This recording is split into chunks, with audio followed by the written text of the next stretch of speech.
The more Omar and I think about it, we each can only name one TNA pay-per-view that really stuck out to us as an all-time favorite. Now that TNA is improving and has a lot of our favorites in the spotlight and interesting feuds, I'm looking forward to Sacrifice or Slammiversary, hoping that either one of those can be that TNA pay-per-view that we can both look back on as one of our top pay-per-views of all time. Yeah, after watching last week's episode where none of my favorites were really featured and they kind of focused on more of the boring feuds of the show, the interest that I had on the show kind of went down a little bit. But after watching this week's episode, it really kind of turned up a notch here.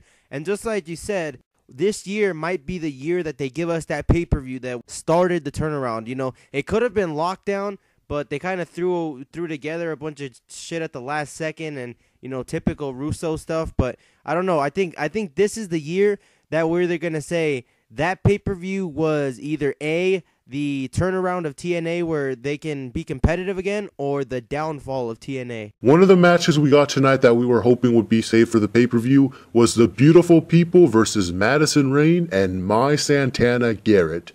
I don't know about you, but something about the way Santana was speaking made me think, she sounds like an undercover heel. It's that same tone that Mickie James had whenever she would speak to Trish Stratus. There was just something there that made you think, she doesn't really mean what she's saying right now. She has something up her sleeve. I don't know if that's intentional or not, but the thing I liked about Santana Garrett in the first place was that she was one of those heels that could mix personality with the wrestling. So while I wouldn't mind a heel Santana, the one thing the division needs the most right now is a top face that can carry the division. And Santana just has way too much potential right now as a top face to just turn her heel. Yeah, I also noticed that she kind of had that Mickie James-esque tone, kind of like the look in her face and, just how excited she looked when Madison Rayne told her to close the door and let's talk strategy. One thing that I will give you is that she does seem like she would make a really good heel, but one thing that she hasn't proven is how valuable she is as a face, so I don't know if she could be that top face that they could make, but knowing Russo, he'll give her an interesting character and get her over with the fans. But at the same time, I don't know if she's the one, but I don't know if Madison Rayne's the one either, so it's kind of hard to tell. You could throw Brooke Tessmacher in there once she gets on TV again, and she could overcome the Beautiful People and get the spot that she should have had 2 or 3 years ago. But aside from that, the image is really foggy as to who could be the face of the Knockouts division. TNA bringing the Beautiful People back was smart. While you can make the argument that it's a step backward, they should be moving forward, bringing in new knockouts, TNA is already working on that. We just don't know how long it's going to take before they can stack the division up the way they want it to. I mean, you don't want them to just bring in a whole bunch of Lady Tampons again, which, by the way, thank God they finally realized that Lady Tampon was completely useless. The Beautiful People are the perfect knockouts that you want to carry the division for the time being. They can keep the division interesting with the little that they have to work with until TNA can work everything out when it comes to signing new talent. Plus, people act like if just because this happened before, that means it's completely useless. No, it's not, because a gimmick like this, a tag team like this, will always be useful in women's wrestling, and it's better to have the original team than to just do it again with a knockoff type of team. Yeah, if there's one thing that they could have done badly, it would have been to replace either Angelina or Velvet with a knockoff. And one thing that would have been cool is if Velvet had declined Angelina, and then Angelina added Brittany. But it seems like what they're doing with Brittany now is epic in its own right. So, just like you said, you hit on all points that I was planning on making. But before we move on, one thing I never understood.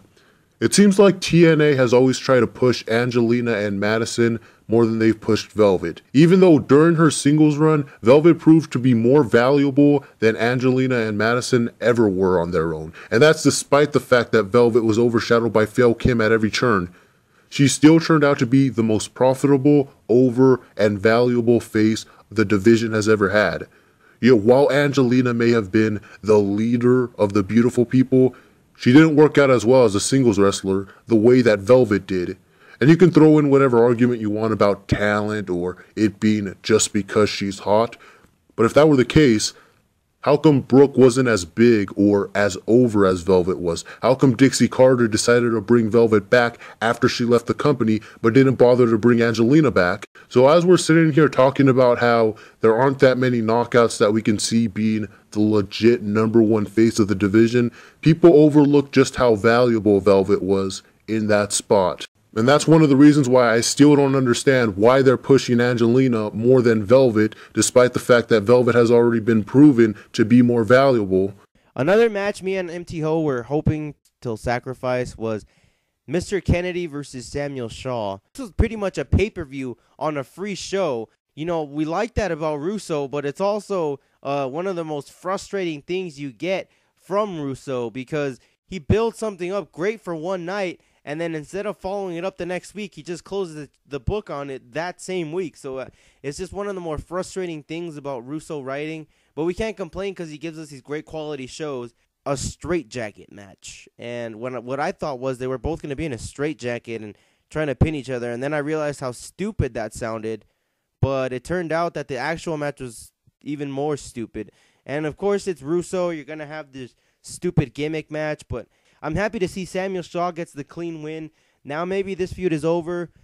They can move on for some sorts. Or maybe they'll have a fourth match at Sacrifice. But whatever it is, I'm happy to see Samuel Shaw win. The only problem is he didn't really progress his storyline with Christy Hemme. Yeah, I'd be pretty disappointed if this was the end of the feud. But like you said, there's not much else they can go from here. So if Samuel Shaw is going to be moving on, one feud I'd love to see him have would be a feud against Austin Aries. Think about how awesome this would be. Samuel Shaw could be obsessed with winning Christy over again by going after everyone that's ever done anything wrong to her. And he can start by avenging the time that Austin Aries shoved his cock in Christy's face. I mean, it makes perfect sense. Hell, then Christy could turn heel by helping Samuel Shaw win by low-blowing Austin Aries. That would be karma. One thing that I don't really want to see that, because it seems like after she would turn heel on him, they might not have a whole lot more interesting to do with them unless they turn into like this whole weird couple that just like whips each other on the way to the ring. But that would actually be kind of interesting. That'd be weird, but it'd be interesting at the same time. And if Austin Aries ever makes his way back from all the way from,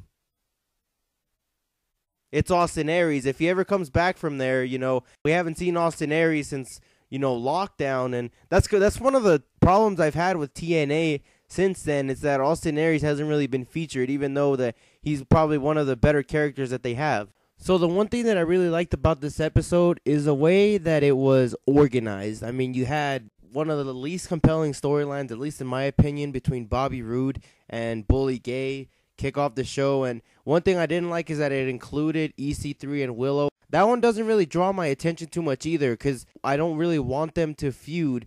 I kind of wanted EC3 to feud with Lashley, or Lashley could go on EC3's list of people that he's killed. So it just kind of seems like a step back for EC3 to feud with Willow, but I guess Willow is about as interesting character as they come. EC3 kind of seemed like he was teasing a face turn against Magnus tonight, and if there's one thing that me and MT Ho are the most looking forward to in the future of TNA, it is that EC3 face turn against Magnus, where EC3 wins the TNA championship. And one thing that they could do with that is maybe bring back Dixie Carter and have her like say that EC3 sold out, and find some kind of job to hire someone to, you know, kill EC3 or something. But that would just be the most epic thing that TNA could possibly do. When I first saw the vignettes for Willow, I was ready to get behind the character because it seemed so unique. But now we know it's not a new character at all. It's just Jeff Hardy in a mask, on crack. He hasn't changed his wrestling style or attire or anything. Yeah, I was hoping we were going to see a more darker Bray Wyatt type of character, where he does creepy stuff backstage, cutting cryptic promos. Now, I'll give TNA one thing. The thing they're doing right now is they're making him a little crazier, wanting to do all these crazy spots, putting himself at risk just to hurt his opponent. And that would work if it felt like he really was just this crazy character that did all this crazy stuff for his own sick enjoyment, and not just like it was the 2008 Jeff Hardy doing these things just because it's Jeff Hardy and he likes to do crazy things. Yeah, I will agree with you there. The only thing that really feels more special about this one is that he wears a mask. I mean, given his promos are a little more interesting than just the generic, I'm going to beat you up because I'm going to do it for the fans. Now it seems like he says it in a much more, interesting way where it just doesn't sound like he's kissing ass to the fans anymore. So that's one little tweak from the actual Jeff Hardy character that I like. Last year when TNA came, they kind of built up Kenny King to be this awesome guy. He even had his own fan section, which was they called it a section, like the Cesaro section, where there's like 30 people with a sign that says Cesaro. The Kenny King section was 5 people with a Kenny King sign. After watching his vignettes, I was like, hey, maybe they changed up his character. Maybe he'll be interesting now. And sure enough, he was a lot more interesting. He came across as stronger on the mic than before. And just as a heel, it's really believable, like the character that he's playing and who he is. And the way that he challenged MVP, now he's going to, since he said he was the king of the X Division, I don't know if pun was intended there. But if he said he was the king of the X Division, maybe he could say something like, at Sacrifice, if I beat MVP, I get a shot at the X Division title, and then he could cash in at Destination X for the world title, But that's like in almost a dream scenario for someone who's a big fan of Kenny King. But Kenny King really impressed me tonight. He actually hung in there with a veteran like MVP. So, I could see big things for Kenny King if he continues to be like this. A fatal 4-way match for the TNA Heavyweight Championship of the World.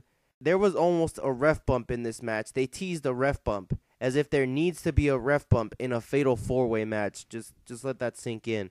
But maybe they should have done something where Abyss at least teased it, because all it ended up being, all that talking of Abyss, turning on Magnus, that's all it ended up being. It ended up being one big swerve. So, if that's not Russo for you, I don't know what the hell is. And them building up EY to be this top face, even though they want to build Samoa Joe up as the #1 contender.